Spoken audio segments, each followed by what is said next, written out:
I got the agenda. Right here on the inside flap. Ah, okay, thank you. Okay, we'll call our meeting to order. Roll call. You can whisper to me. Commissioner Erickson, Here. Commissioner Johnson, Here.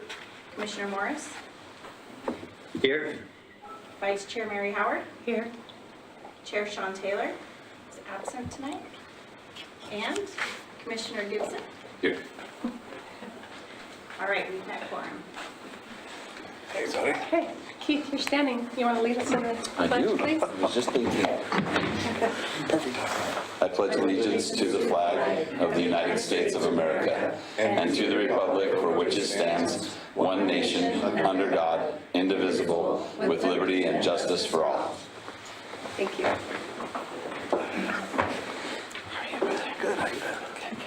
Okay, we have our consent calendar. Do you have any? We need to approve the meeting minutes. Can I get a motion? I move we approve the meeting minutes of the Planning and Zoning Committee for Monday, April 7th, 2025. From March 3rd. From March 3rd. I thought you said consent calendar. From March No, 3rd. we're in the consent calendar, and we need to From March approve 3rd. the meeting minutes. Just say from March 3rd. From March 3rd. Yeah, I second. thank you. Brian's not here. You're good. Commissioner Erickson, Aye. Commissioner Johnson, Aye. Commissioner Morris, Aye. Commissioner Gibson, Aye. Vice Chair Howard, Yes. and Sean Taylor. So we are good to go. Okay. And our new business. Yes, please.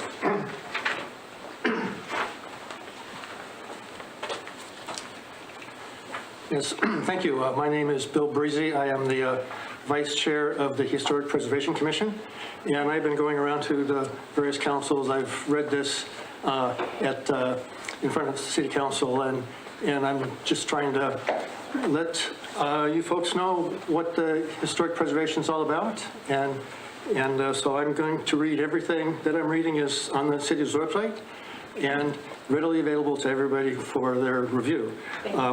The mission statement of the commission is to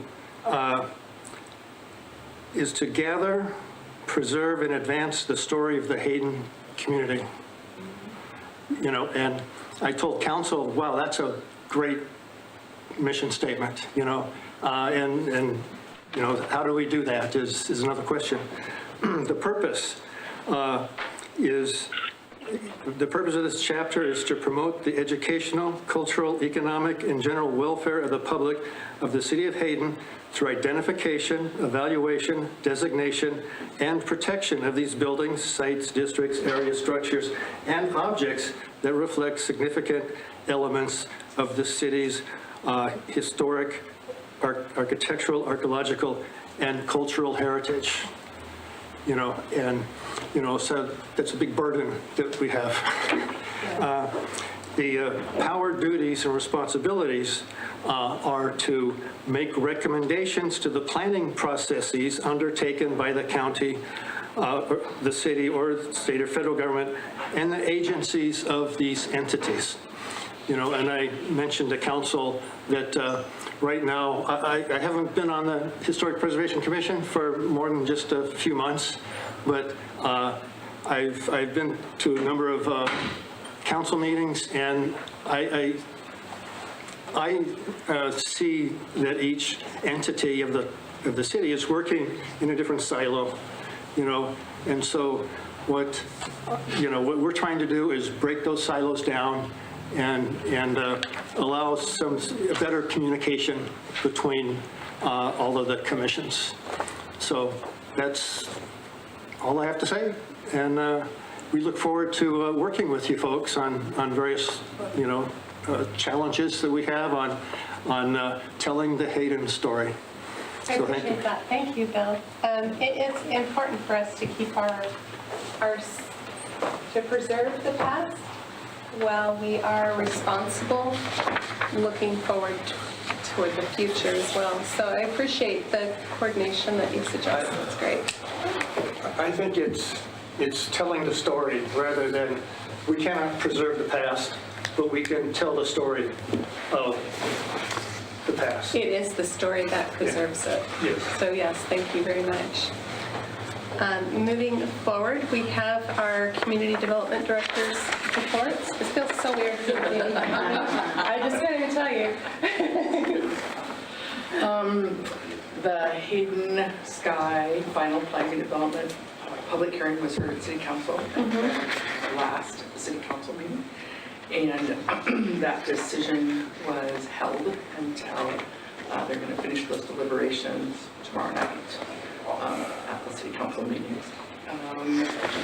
And then as far as our next meeting, we're going to have a workshop with planning and zoning, and then we have a couple more, our next one, our next Which is meeting the on the 27th. 21st. First, yes. 21st, yeah.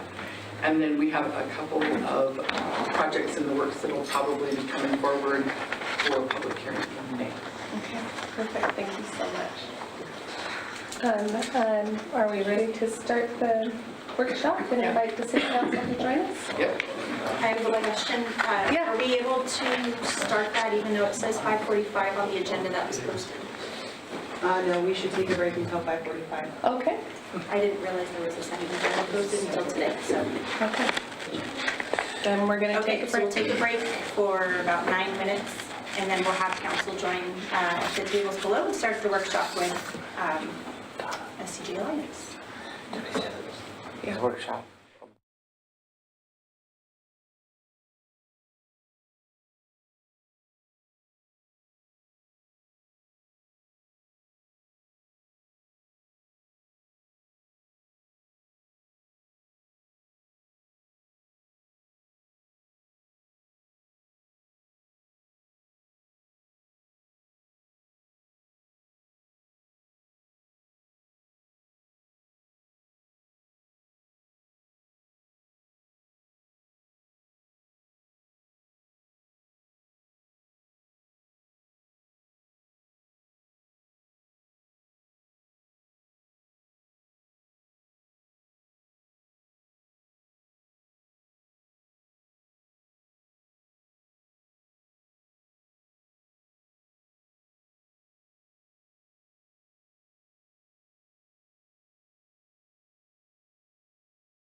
You're on.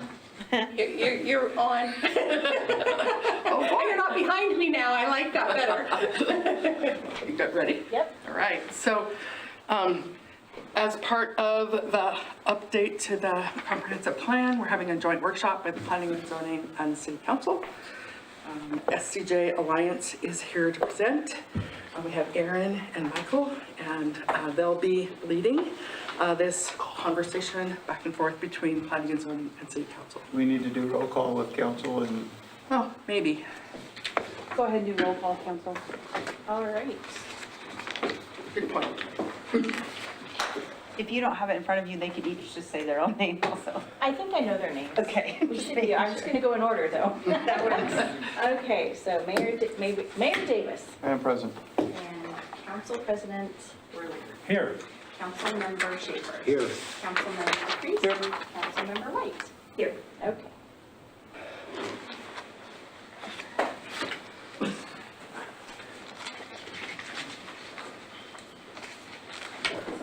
Hello, some of you have seen me up here before. I'm Aaron Mercar, project manager and planner with SCJ Alliance.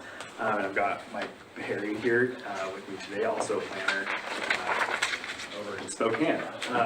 So we've been working with you guys on some of the comprehensive plan amendments, and we've taken a look at some of the proposed goal and policy changes that this group brought up, and we've taken a look at what some of those will mean for how we address, how those impact the rest of the comp plan, so that we can make sure that these changes to the goals and policies and the vision will be able to be consistent with the rest of the document. So that's really our goal.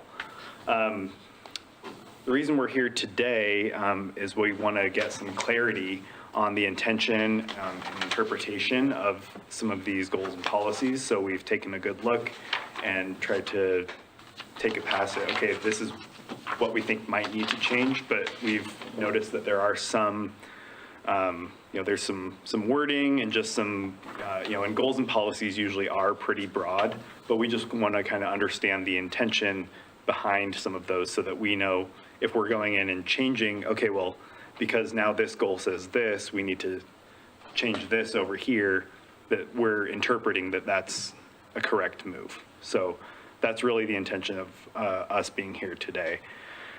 We want to make sure that we address any discrepancies or inconsistencies based on these new goals and policies, and that we clarify that direction so that when we go and actually update the document, which will be our next step, that we're doing that in a way that's aligned with the goal of this group.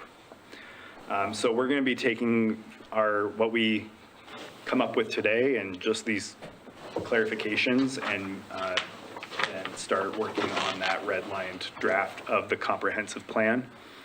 And then we're also going to be putting out a public survey and have some of this material available online for the general public to provide input on as well. So our goal is to get you a redlined version for review by May 1st. So that's the current plan. But I wanted to,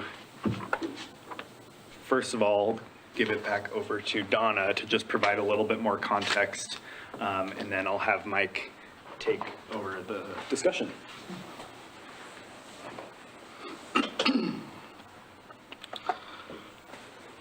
So just as a historical kind of walk through how we got to where we are today, the 2040 Comprehensive Plan was adopted in the fall of 2020. The Hayden survey, we received those results from the Hayden survey that we did for like 1,100 results. We received those in August of 23.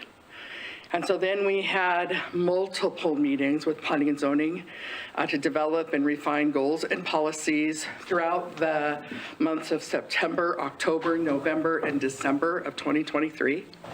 We held an open house with the members of the public and the Planning and Zoning Commission on the vision, goals, and policies that had been worked through the Planning and Zoning and City Council in the spring of 2024.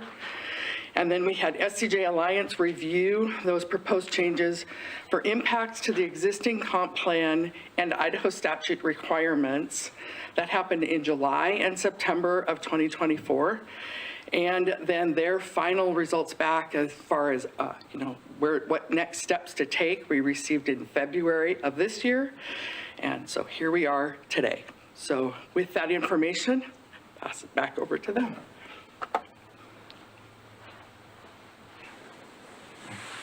So yeah, the purpose of the meeting is that we want to get clarification and interpretation on the significance of the changes so we can, to the rest of the comp plan. We also want to be able to find out what those discrepancies and inconsistencies will be placed and how we can make sure that we're on the same page with your direction. So if we get a clarification on direction, then the SCJ team can complete the red line updates to the comp plan.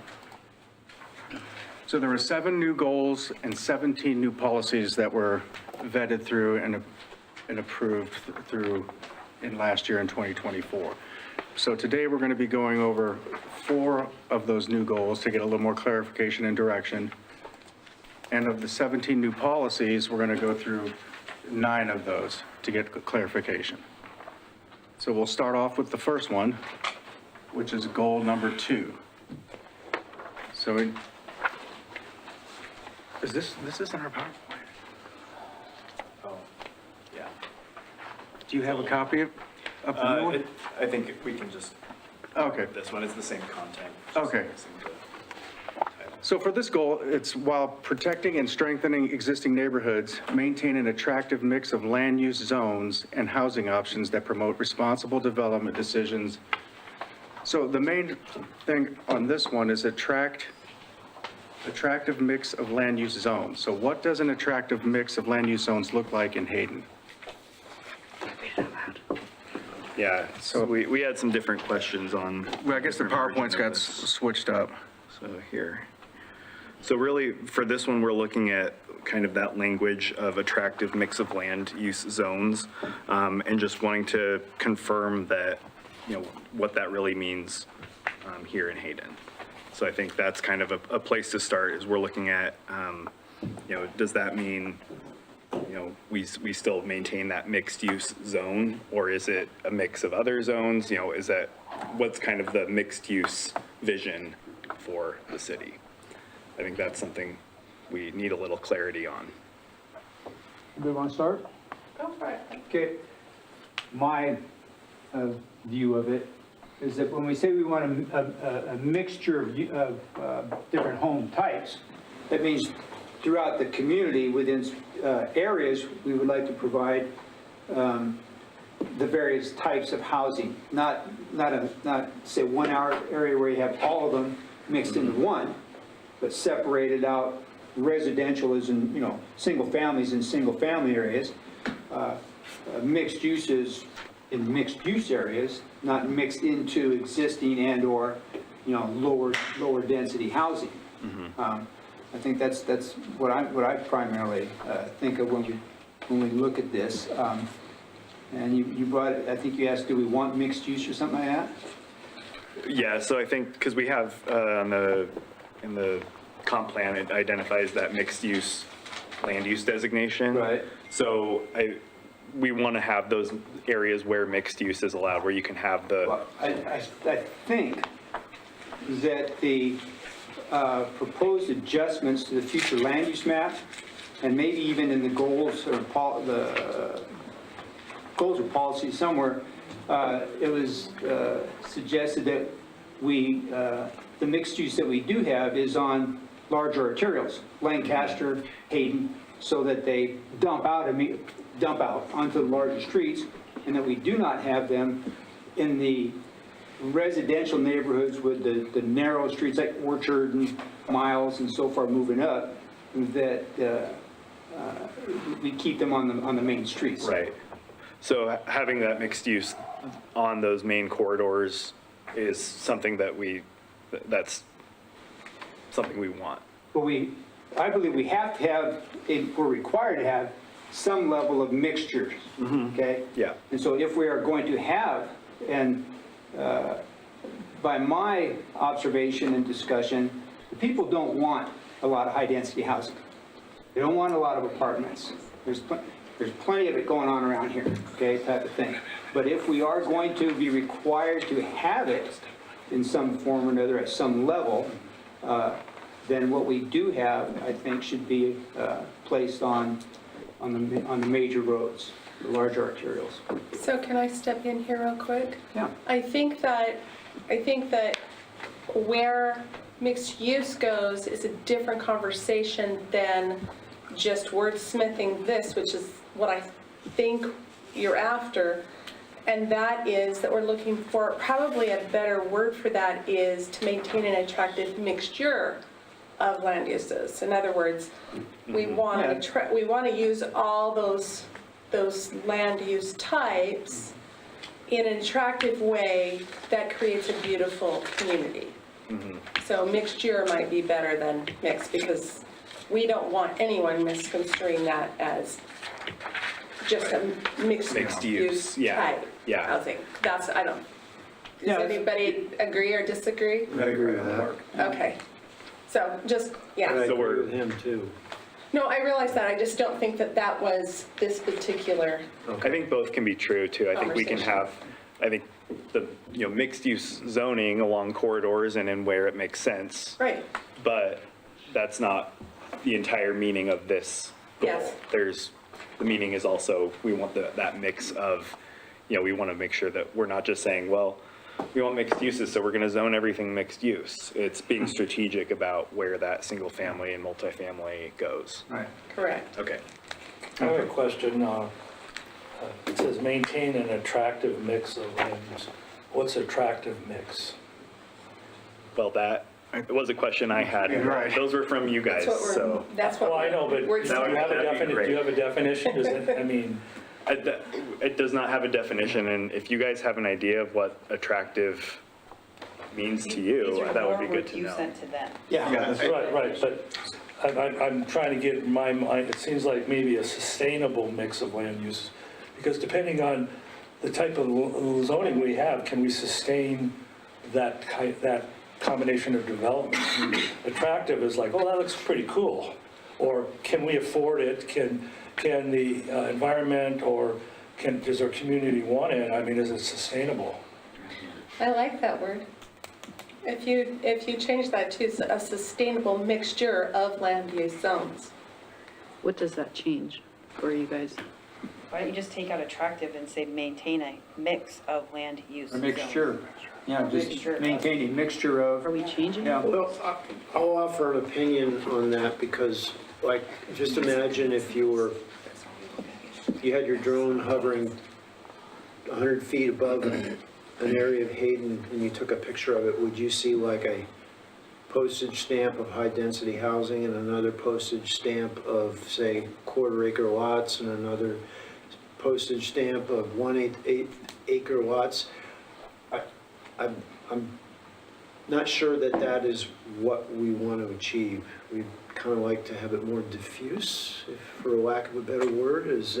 Am I speaking for the other? You mean like a blend or like a fade, so it goes from like Yeah. high density to kind of medium to lower density? That is one way I could interpret attractive mixture. Me too. I think attractive and sustainable would both work, because I'd like a good blend or fade from high to low density, then also sustainable, because I mean, it might be sustainable to have apartments next to, 5-acre parcels, but that doesn't mean it's attractive, so why not have both? Please. So I think one of the challenges what you're hearing here is it's been months since this was written. Okay. And so there's probably a certain level of cobwebs in all of our heads. I would encourage council and our commissioners to, instead of focusing on rewriting what we all agreed on and said, it was a lot of work, you saw the timeline from Donna. answer your questions so that you have enough guidance. Could the words be 2% better? I'm sure they could. Is the juice worth the squeeze of going, oh, we gotta go back and rewrite this? I'm gonna say no, it's not. So I guess my question to you is, for this slide, do you have enough guidance so that we can roll? Yes. Yeah, and I think that's our intention. I mean, I think you're right, we could wordsmith these To death. to death. But I think what we really want today is just to make sure that we're interpreting them correctly, how we need to be doing that. Right. So, one thing about the major corridors and having mixed use or more density along those corridors, I'm concerned about properties that are already developed.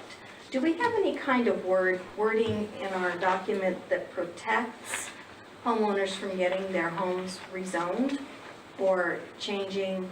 Because we did have a time where our properties were going to be rezoned based on the comprehensive plan and the future land use map.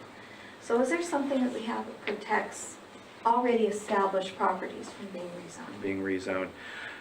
Well, I know there's something in there about private property rights. I know that's a required component of that. And then I don't know if there's anything that specifically calls out protection from rezoning.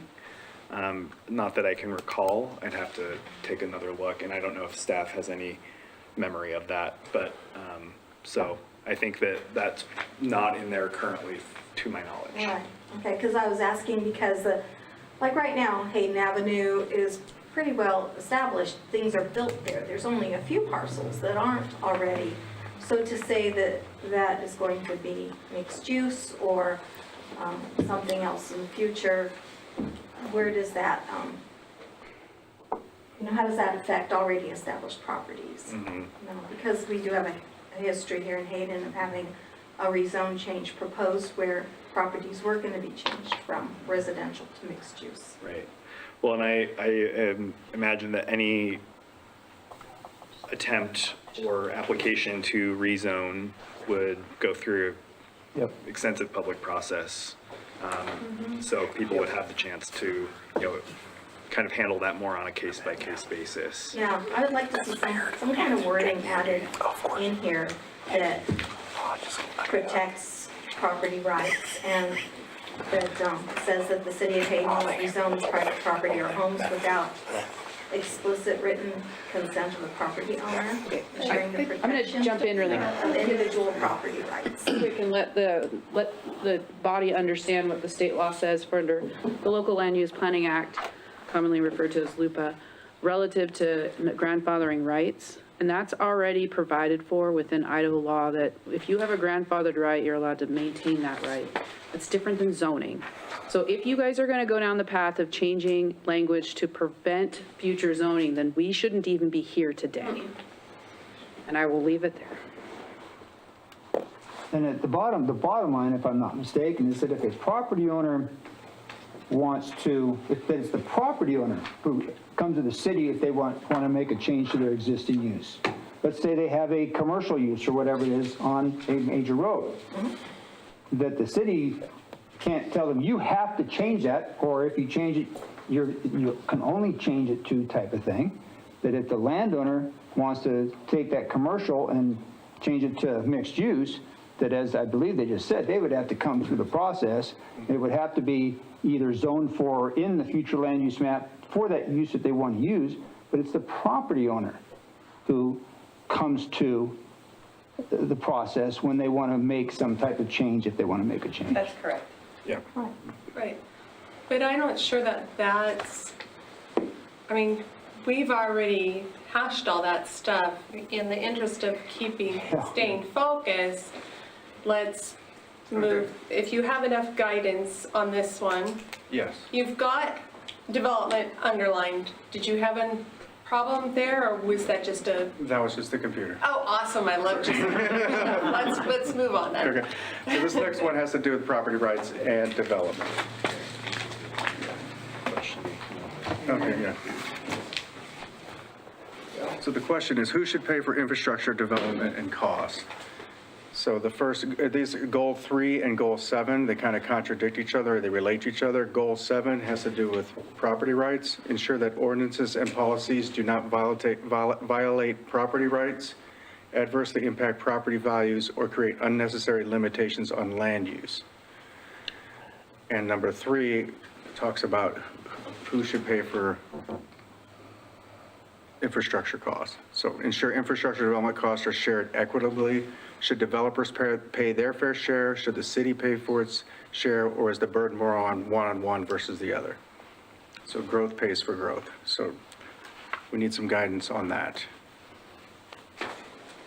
So I think I'm unclear what you're asking for, because you said these are contradictory. Where's the contradiction? So I think it's more so that we see these as, we see the comp plan, the goals and policies saying you can, the development should, people should be able to have to pay for their share of infrastructure costs, but also let's protect property rights, and make sure that properties aren't adversely affected by local requirements. So I think this is going to be, I don't think we're going to get to be like, oh, it's this exact equation of a balance, but just kind of what are your thoughts on the general balance between how much burden we put on a developer versus how much burden we put on the city to provide that infrastructure? Well, again, aren't impact fees, I think, is what we're kind of talking about here, which are, if I'm not statutorily driven, you can only charge certain impact fees for certain things, and there's a formula that must be followed. So, again, I'm kind of confused here a little bit as to if the statute allows impact fees for whatever the formula allows, I don't see that violating private property rights if it's something that's already required by, and most anybody coming into it, especially people who develop land, they know.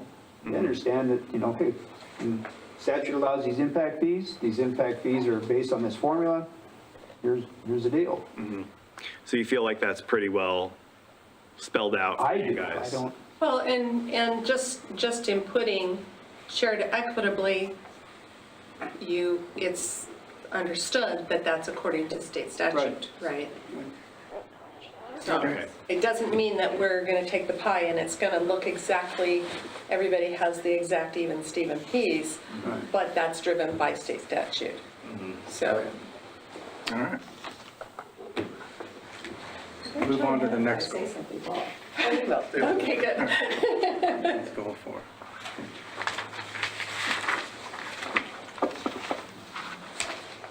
So this goal is talking about the central business district. So the question here is the intention for the central business district to have no residential aspects? And how do neighborhood nodes differ from the central business district? We're looking at that piece of the comp plan that talks about neighborhood nodes, and just kind of trying to understand. So this goal talks about the central business district as that center of business, which makes sense, and then augment the central business district by maintaining commercial uses along primary transportation corridors. I can answer this one. Okay. No. So the idea behind goal 4 was, well, we can't outlaw, for example, a box store going in the CBD.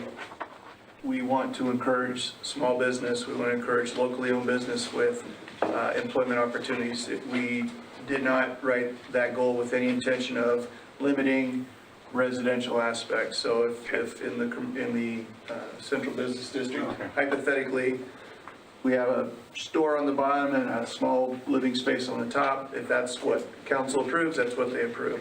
One way or the other, it's going to be up to them. All right.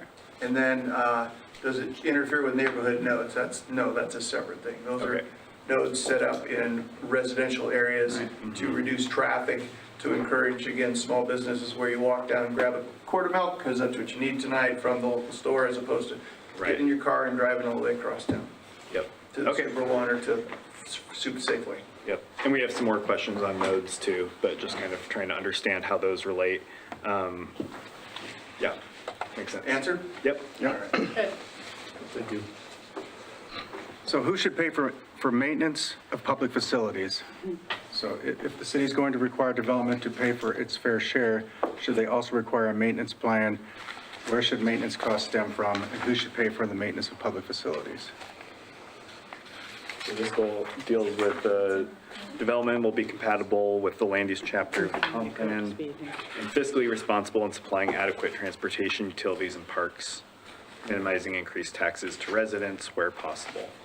So I think one thing that you have those impact fees for the initial development, but as far as, maintenance, which is a necessity, is that, again, kind of that question of the burden, is that something we're looking for the city to kind of maintain those things?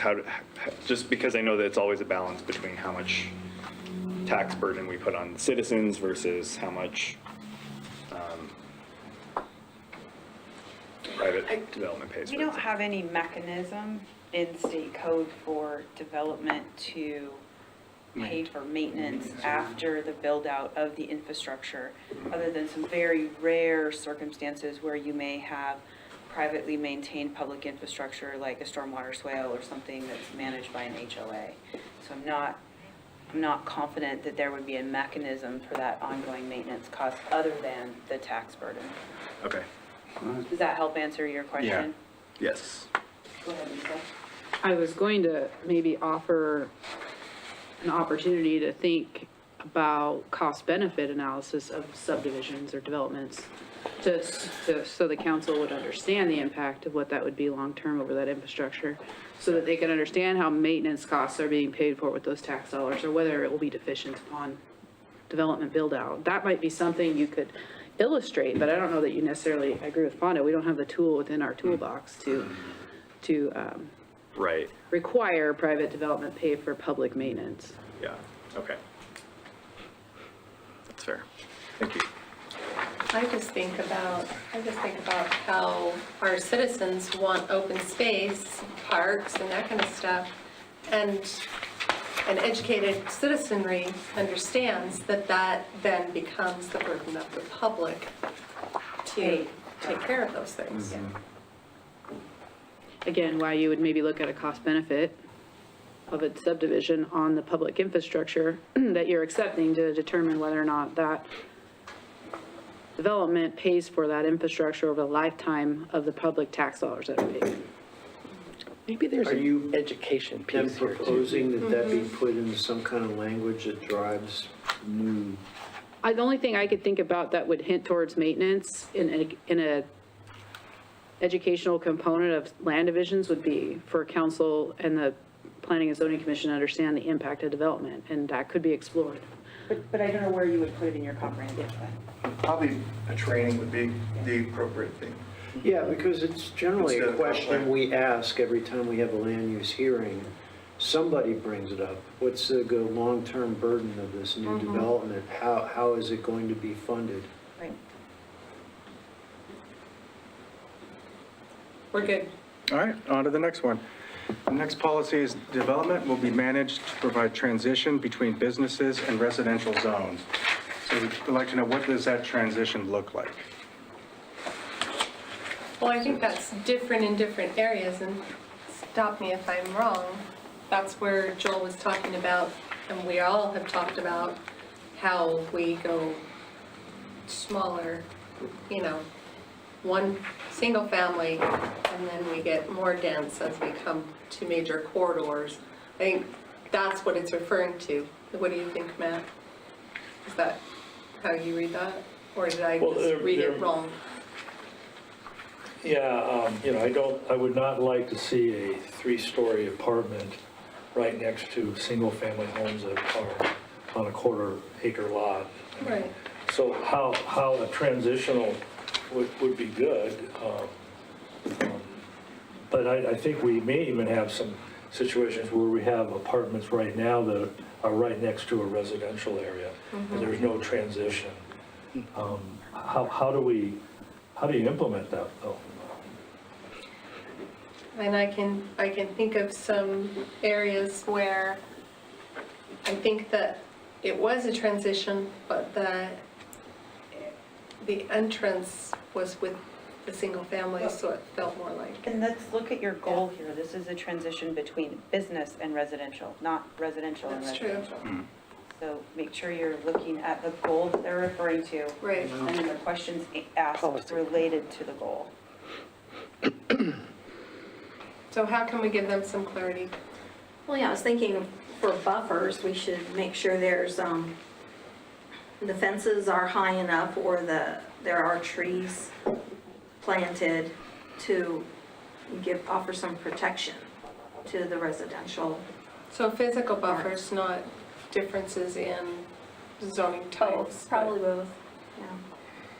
Because you could have like, you could say, okay, the transition between business and residential would be like, could also be like a mixed use zone. So you have, oh, here's my residential neighborhood, then I go to one block of mixed use, and then I have my main commercial corridor. That's also a type of transition. I think this question is best answered by the draft future land use map we gave you. That to me should illustrate what we're talking about. We've got the central business district. We don't want single-family homes on large lots butted up against it. Yeah. So there needs to be a transition between the two. That's the point of this goal. And okay.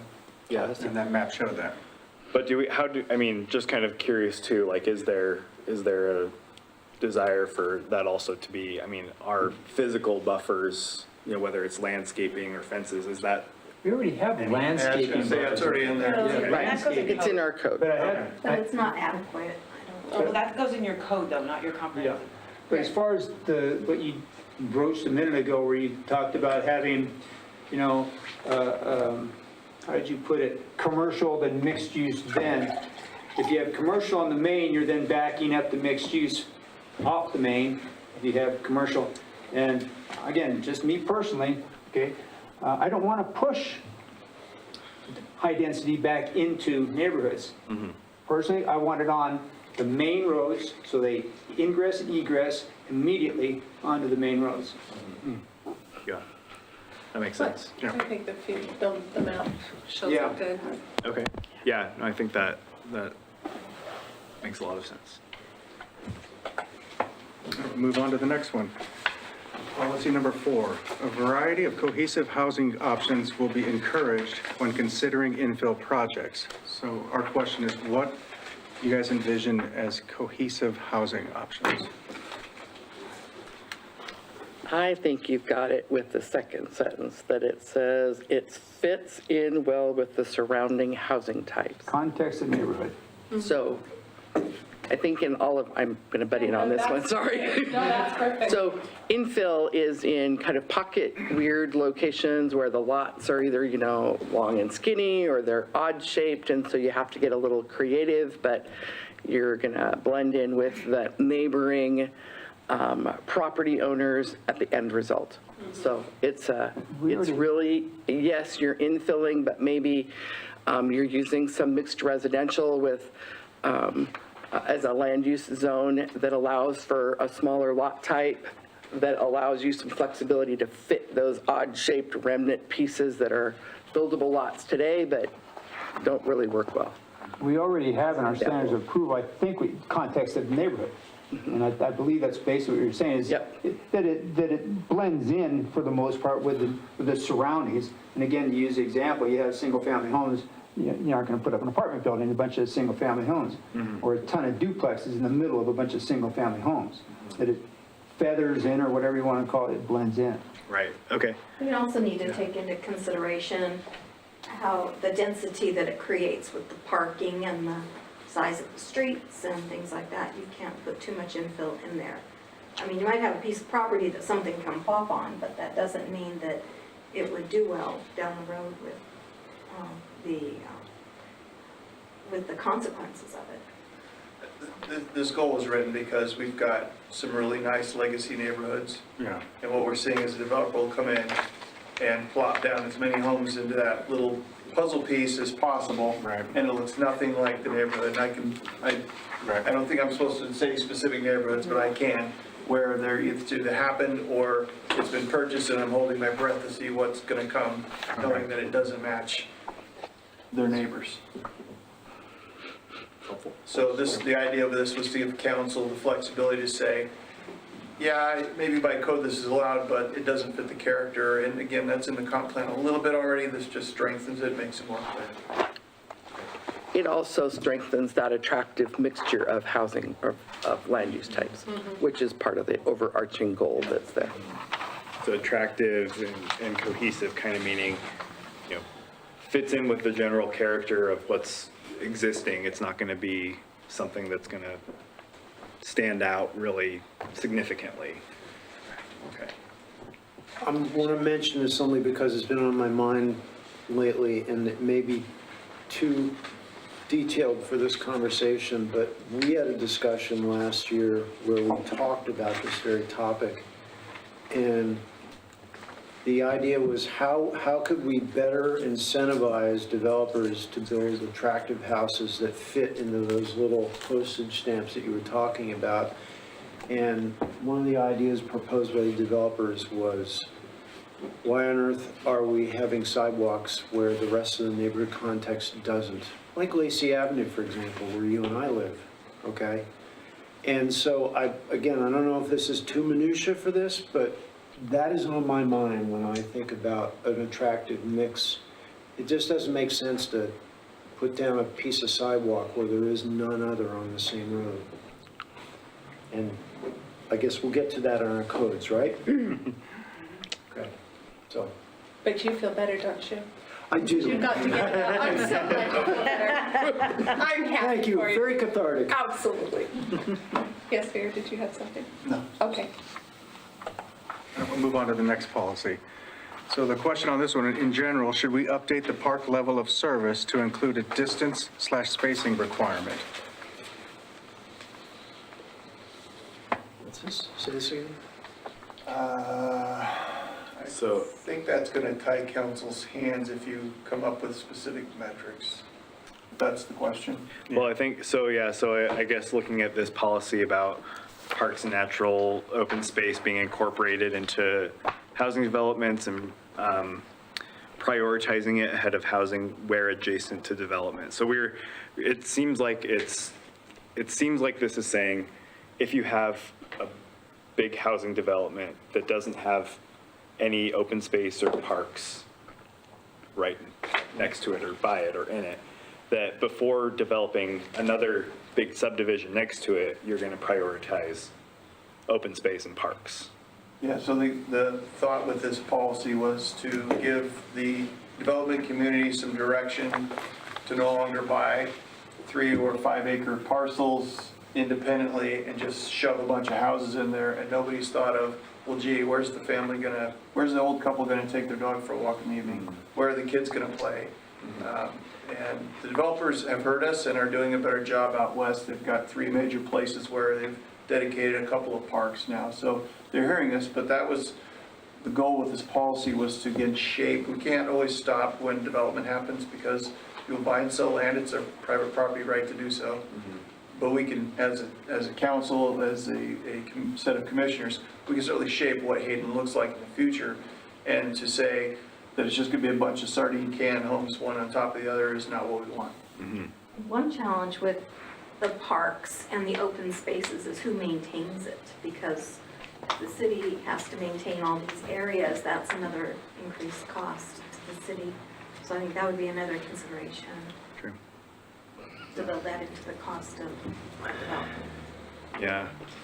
So I think on that, so just thinking about what the comp plan identifies for a parks level of service, because I think it says something like, so many acres per 1,000 people. So I think that's typically how level of service is provided for parks, but I was just thinking, if it is important that we say, okay, well, every house is within a half mile of a city park or something like that. Yeah, again, that's where I think we're tying our hands a little too much. Yeah. I'd rather leave it to council's and the commissioner's good judgment to say, it's part of town. So this park is 2 miles away, so we need to modify. And I assume Donna, while they're going through the development process, would front load them so it doesn't come as a surprise when council says that. The Parks Master Plan identifies where the major parks are going to be located. It should be noted that with the development that we have on board at the moment, we're parkland rich, which means that our population, the number of people that we have versus the amount of land that we have coming on board isn't proportional. We have almost too much land coming on board. So like with our park impact fee, because we have such more land than the people we have, we only collect a proportionate share of park impact fees because we don't need to buy more land. So, and if we update our future land use map to show that we're lowering possible densities and our growth rate stays relatively low, we're going to continue to have an overage of land versus what our level of service identifies. Did I get that spit out so it makes sense? I thought we ran into a situation where the developer did not have to put in a park. And originally it was, we thought it should be. And was that a law change or a court case? City code. It was a city code change. It was a city code that we can't require, and I'm asking this question just for clarification. We can't require a developer to put a park in. No, we can't require it unless it is part of the Parks Master Plan. And then we can look at the Parks Master Plan for the greater, where that kind of park is located, and they need to identify how they're meeting that master plan requirement. In most cases, if it's a 5-acre piece of property, just use that as an example, then they pay park impact fees to go, that money would go toward other parks in the city. And so how do we justify that if we're land rich, so to say? I mean, we still have to do park amenities and what have you, but the land piece, we got a lot of land. But we can use park impact fees for maintenance. We can use park impact fees for capital improvements Okay. that have a life of 10 years or longer. Thank you. It's good? Yeah. On to the next policy. Policy number 6, Hayden will evaluate development, project infrastructure impact, including public facilities and utility services on existing city resources. Infrastructure will be planned and developed to accommodate and anticipate city growth. So the question on this one, should there be an action statement in the comp plan addressing the need to track infrastructure impacts and cost? I think again, we get back to that impact fee issue, statutory, that we talked about a while back, But it's pretty much in statute what the deal is. And most everybody knows it coming in, so.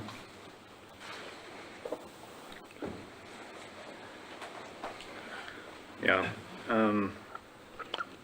Doesn't this kind of get back to the idea of a cost-benefit analysis that we were speaking about? Yeah, I was just thinking the same thing.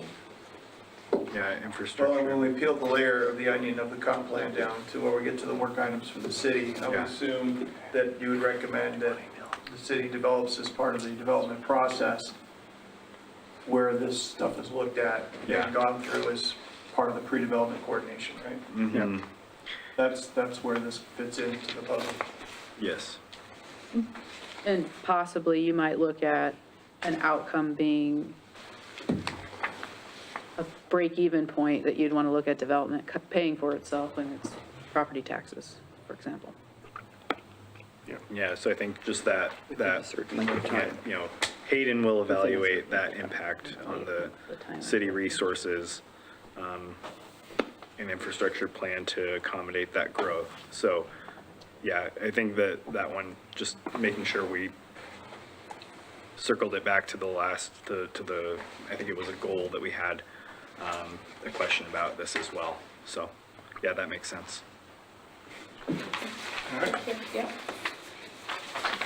So goal number 8, concentrate primary business development in the central business district and establish industrial park developments and along primary transportation corridors. how does this statement impact or complement the node idea in the comp plan? So again, a little bit of repetition from our goal discussion. Now, this is a policy, but looking at, that concentration of businesses. So I guess what I'm kind of understanding to this point is that our bigger, regional, businesses that serve the city and beyond, those are the ones that are in our central business district, established industrial park developments, and transportation corridors. Our nodes are going to be neighborhood serving focus. Yes. They're still on roads that can handle additional traffic. It's not like you're sitting in the middle of a subdivision, but they are neighborhood focused, yes. The key word, if you ask me, is primary transportation corridors. I've had a couple of people, multiple people, query me about some of the nodes, especially east of 95. And in fact, there's a property that's, I probably won't go. They don't want, the road does not handle what they feel, they don't want a node on their corner there. I could see where you're on the west side maybe, along where the development is, okay. But I've had multiple people express that they really don't want, nodes on their corners, so I don't, because they're smaller streets, they aren't primary transportation corridors, they're residential streets. So they require a process in the zoning code today as a conditional use permit, and they also require design standards. So they can't just get there.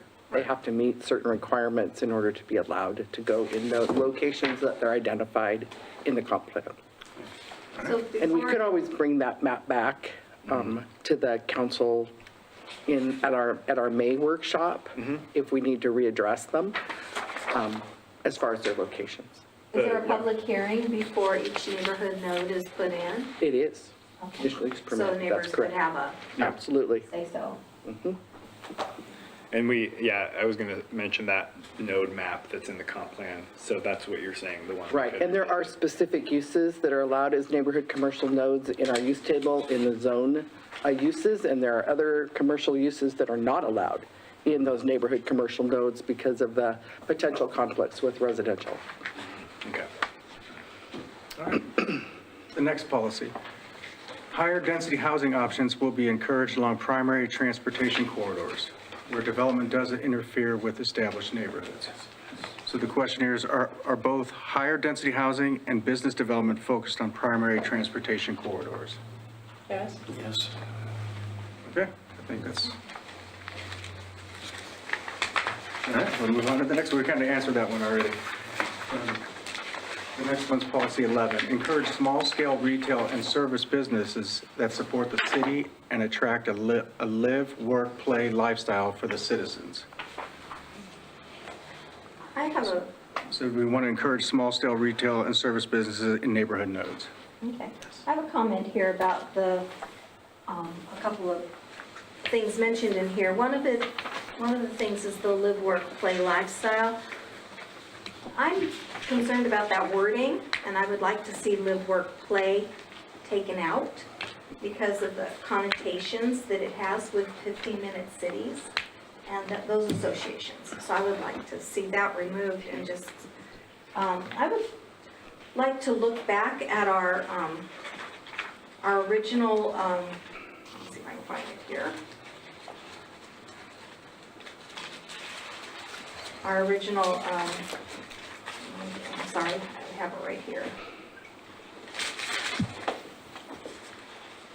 Our original vision statement, the last sentence of our original vision statement is the city also encourages a small business culture to enhance and encourage a healthy, connected, family-friendly community. I would like to see the wording closer to that. But this is our words. Yeah, They're these are asking ours. us, what do we need Wait, by our words? So that's, right. That was a group thing to put that together. Right, yeah. And those meetings were planned when I could not be here. So this is my one opportunity to put in a suggestion for that. But we're not changing wording. We're answering their question about why did we word it that way. And what? They're saying, what do you mean by this? And we're saying, oh, we meant this. They have no. This is Chris. What is the problem with that wording? I'm just curious. Yeah, live, work, play wording comes from the ideas of 15-minute cities and a concept of a car-free, decentralized area. And I would like to see it more family-friendly, as in the wording of our original. Sandy, I won't disagree with you, except that I will say as the guy that wrote it, it did not come from a 15-minute city or any other model. It just came from a concept in my head, just to put that Well, to and rest. consistent with what was in your previous comp plan.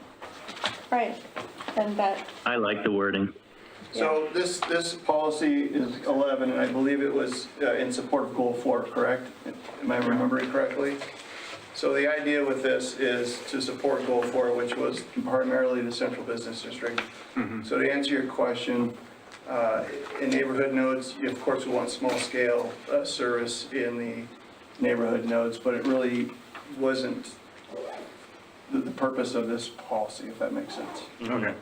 And that's why we changed, we went from a model that, and then you guys weren't in on the initial planning. Right now, our comp plan as it is, we've got goals, we've got policies, and it's this play of spaghetti. And so we kind of went to a goal and a couple of policies to directly support. So the idea, when you see a policy that supports a goal, go back to the goal, and that should hopefully fill the blanks in, if that makes sense. Yeah, that makes sense. So I think that's really If we're not commercial, able mixed to use, reword things today, central then why are we business talking district, and neighborhood node. I think that all 4 of those fit that live, work, play behavior. All 4 of And these you central could even business. throw in there the recreational land use that's in the comp plan. You could get that in there too for that play piece. So all 5 of those could really kind of be affected by those, whether they're zones or land use areas. CBD, node, recreation. Yeah, and commercial and mixed use. So I do want to note that light industrial doesn't allow for that kind of behavior allowed outright at this point at all. That's why it's specific to those non-residential areas, Right. but not light industrial. Right. Okay. Like talk Sorry, I didn't mean to residential. override you. I just wanted to get all of those in there. That's Right. fine. Yeah, so if we can't address the wording of the goals and policies today, then why are we talking about it? we're We can't- answering their questions. questions. That's the purpose. We have, if you go to where, the history of where we've been, we have beat this thing to death in wordsmithing and Right. discussing it. And now they're just coming with questions specific. Yeah, to clarify. So we're here to help them get their questions answered. Right, well, still, I would like to have the live, work, play wording, if Well, at all possible. But that's not their call. That'd be you guys to discuss and let us know. Talk to them. no, that was a Not you, blind thing. not The you. blind Talk to thing. Fonda. Yeah. Well, the point is, you're just trying to get a red line version of the chapters of your comprehensive plan that you can have public input on also. Could we redline? Redline, trying to get to that point where you can have some public comment. Yeah. Okay, what's next? Yeah. All right, on to the next one. Policy number 14, create neighborhood appropriate retail and service nodes that reduce traffic and promote pedestrian or non-vehicular travel. So those are our neighborhood nodes. So the reduced traffic, I mean, so I think one of the things I was looking at when I saw this one, reduce traffic and promote pedestrian or non-vehicular travel. So we're looking at, again, those core centers that you're saying, okay, well, you know, I'm going to be able to walk and go get my coffee or my carton of milk or whatever at that convenience store just down the street. So I'm not I'm taking one less trip to the grocery store Across town. across town. Yes. Yes, okay. So that's kind of the intention of the reduced traffic part of it. It's not trying to say anything about traffic calming or anything No. necessarily. It's, Nor is it taking away anybody's right to get in the car and drive wherever they want to get yeah. the milk. yeah, That's not the point. I have a question about this. This has been in our comprehensive plan to have neighborhood notes for 5 years now. Long Had time, any- way longer than just 5 Have we ever years. had any? Okay. We have them. I can say that if they're allowed predominantly in residential zones by conditional use permit with those special kind of uses, and traffic studies would get tripped based on their type of use and their estimated PM peaks or their average daily trips, and their improvements would be identified accordingly. okay, Just yeah. according to the adopted policies today. Great, okay. All right, so next steps. Yeah, I think maybe before we get into that, I just want to open it up to, are there any other goals or policies that you want to make sure that we're clear on, or that you guys have further thoughts to help us now? You've kind of seen what we've asked you about today. I just answer that by encouraging you to reach out to Donna if you have any questions. Our hope today is to get you what you need Yeah. so you can get us the red line so we can get this done. Okay, great, yeah. We're trying to get done with it under 2 years. Yeah. No kidding. And we're getting close. Yeah, yes, we're Matt? yeah, it's looking Matt? I have a good. question about the red line I did give them a document. copy of the Could we have aquifer that stuff another time that you to provided that to before it's include in the presented? natural Would be a resources. good time for We're you about next step. Yeah, so next steps, we're going to do an overview of today's discussion. We'll get that prepared, and then SCJ will also create a red line version of the comp plan for review available May 1st. So it would be available May 1st when we discuss it. I think the next we can do that workshop now. is May 19th. Okay, so we would have it well ahead. Well ahead of time. Yeah. Thank you. So I guess I'm up to bring up an issue that you asked about. Is there anything else that we could do? All of you should have received a 2-page, 3 pages, excuse me. I produced this, and what sparked this is the concern for our aquifer based on the last page of this 3-page document shows KMPO's projections for growth. So by the time we reach 2045, Cooney County's population is going to double in population. And if that's too small to read, sorry, but that's all. But you can get that information on the internet. It's pretty easy. And so the statement that I'm making is that the city of Hayden should actively protect the Rafter and Prairie Aquifer for water quality and water quantity due to projected development and population growth that will double by the year 2045. So to give a little bit of evidence and background of supporting why I'm concerned about that, I have a graph here that I obtained from the Cooney County Board of County Commissioners. It was on October 4th, 2023, and you'll see that there's a decline in the graph based on depletion. You can read that whole section there, one, and I'll read the last sentence of it. It says, however, the data, now this data came from the USGS, United States Geological Survey monitor that's monitoring the depth of the aquifer based on how far the water has dropped from the top. It says, however, the data from 2018 to the present paints a quote-unquote worrisome picture indicating a clear and sustained drop in water levels at the same time rapid growth was occurring. So we're already seeing this depletion. And that quote came off the Aquifer Protection Board's website. So that's how they reacted to that graph.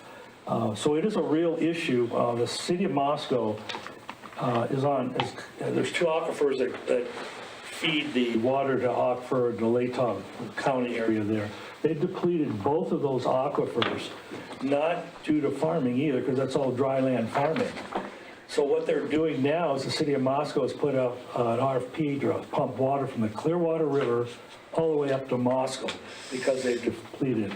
I'm not saying we're at that point with our aquifer, but if we're thinking about our future, there's nothing more important than our water, because if our water, if it becomes an issue, look at California, how there's water issues all the time. If we deplete our water or if we contaminate the water, we're done. Because that goes to the number 2 on the back page of this. And I'll just read it. Ensuring water quality and quantity for over 500,000 people in the heart of the Spokane Valley, Rafton Prairie region lies a hidden gem, the aquifer, which serves as the primary, and this is critical, the primary source of water for drinking and irrigation for more than 500,000 residents in the area.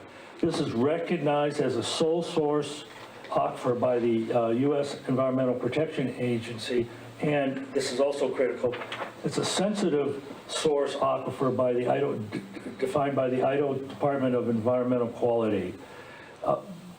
And what that sole source or the sensitive areas, because it's an undefined aquifer, means there's no protective layer between the surface and the water.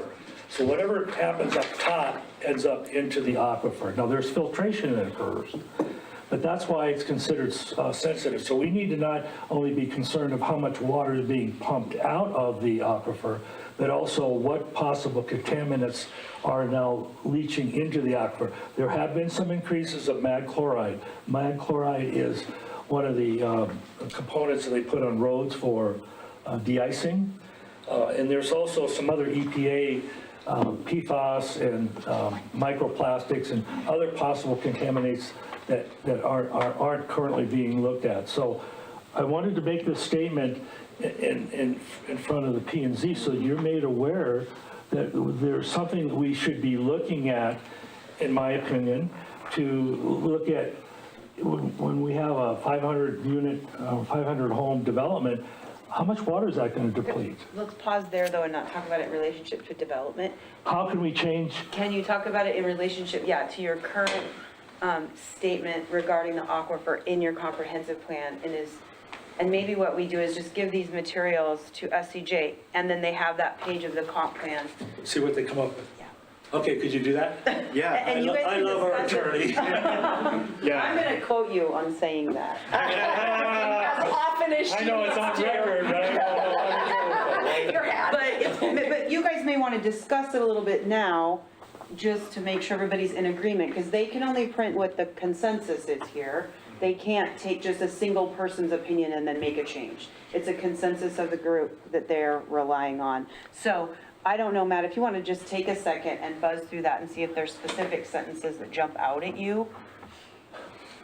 And it might be enough. I don't want to spend the time of everybody Don't to do do that. that. It might be enough for them to just have your statement plus the materials and then compare that to the chapter, and it's not real long. It's Yeah. just a single page. Well, because it then creates a red line, so then the group then will you'll be able to see talking it. about That's it. correct, yeah. Yeah, So if I can piggyback off of what he just said. and I'll piggyback off of you. Okay, I think you might get your consensus. So he talked about water depletion, he talked about water quality. And we had a presentation from our Aquifer Protection Board 2 weeks ago, and they brought up a tool that they have called, they mapped all the sensitive recharge areas for the Spokane Valley, Rafton Prairie Aquifer throughout the county and even farther. But down in the prairie, they're rather isolated, but they're much more concentrated on the fringes of the prairie and then moving off into what is county land right now. And I have to be a realist and think 20, 30 years down the road, Hayden may expand northeast where there's a lot of wetlands and a lot of areas of recharge. And so what I would like to advocate for with the agreement of P&Z and the council is that we look at sane codes that acknowledge that and find ways to protect that without, running roughshod over private property rights. For example, the county currently has what I consider reasonable setbacks from riparian and wetland areas. And they are mandated as part of the development process. And I would like to advocate for that be part of what we deliberate on as we get the details down on the comprehensive plan and our city codes. Does that give you enough to work on with this? Yeah, so I haven't looked at that handout yet, but, oh yeah, go ahead. Go ahead, Paula. No, I was just going to say. Thanks for your help. I completely understand where both of you are on this, and I don't disagree in the importance. The thing that we have got to come up with is that we have to have a quantifiable Agreed. mechanism, and when you throw out the words wetlands, I can remember we had a presentation that we don't identify what are wetlands. There is the state agency or federal agency. Jurisdictional versus non-jurisdictional. Right, that has to say that that's what that is. We can't, because we aren't wetland experts, we can't say, well, I see this, so I'm going to call that a wetland, because I'm not qualified to do that.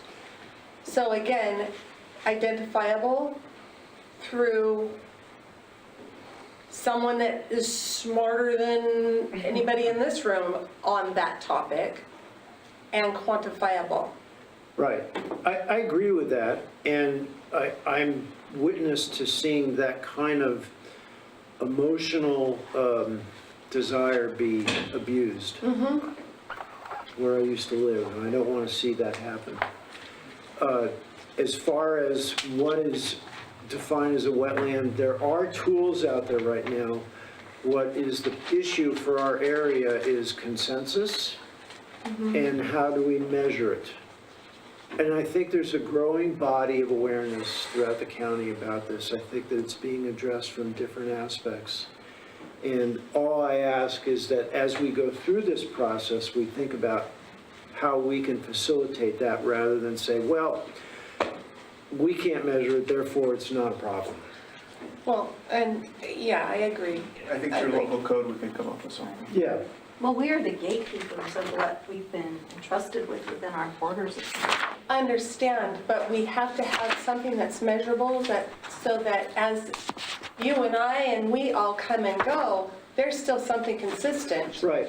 That's there, that is quantifiable. And I think some of it's going to come from state statute, some of it will come through leadership from the county, since we're talking about our area specifically. And so we need to dialogue with those people and make sure that we're doing the same things and we're not competing or contradicting each other. Yeah, and this is not necessarily going to aid them, but I would just throw out there that it might be useful if we had some kind of intercity commission. I've already been raising this as an issue. Right, that we have one person up from council and one person from P&Z from every city that meets, so that we can be together.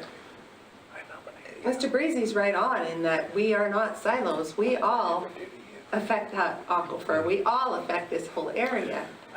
And spearhead that, won't you? Oh, it's on my plate. You are on it. I love it. But, With but the- I with the say mayor's include agreement. P&Z though, because the commission is an important part of. Absolutely. You guys got what you need then? Yeah, I think for that piece of it, as long as, does that address any specific areas of the comp plan? I just want to know. Yeah, it's. It's pretty, Well, we have verbiage in the goals and policies. yeah. You didn't ask about it, so I assumed it was pretty clear, right? Right. So now you're getting in, at least Matt's in my head, what we're, It's and page 32 of Okay. the chapters is what that I handed to Council President Roeder. Okay, And I was asking more macro, not. It's in chapter 6. It's in yes. chapter 6. okay, great. Yeah, as you get to chapter 6, this conversation will probably shape some of, Okay, to make it a little more robust would be more. sounds good. We can take a look at that. So yeah, and just if there's any other next steps Yeah. that, Yeah, we'll have public feedback from April 11th through May 19th. We'll have a question survey that's going to be on the website, the map, the future land use map, and the red line draft of the code for the public to comment on. And that concludes it. So Thank you for your hard work. our next workshop with SCJ is May 19th at 5:30. Everybody get it on their calendar Sorry, what was that? agendas, please. May 19th at 5:30. May 19th at 5:30 is when we'll touch bases with SCJ next, as a joint workshop with Planning and Zoning and City Council. Thank you all. Thank you. Thank you. Yes? Yes. We're adjourned. All right.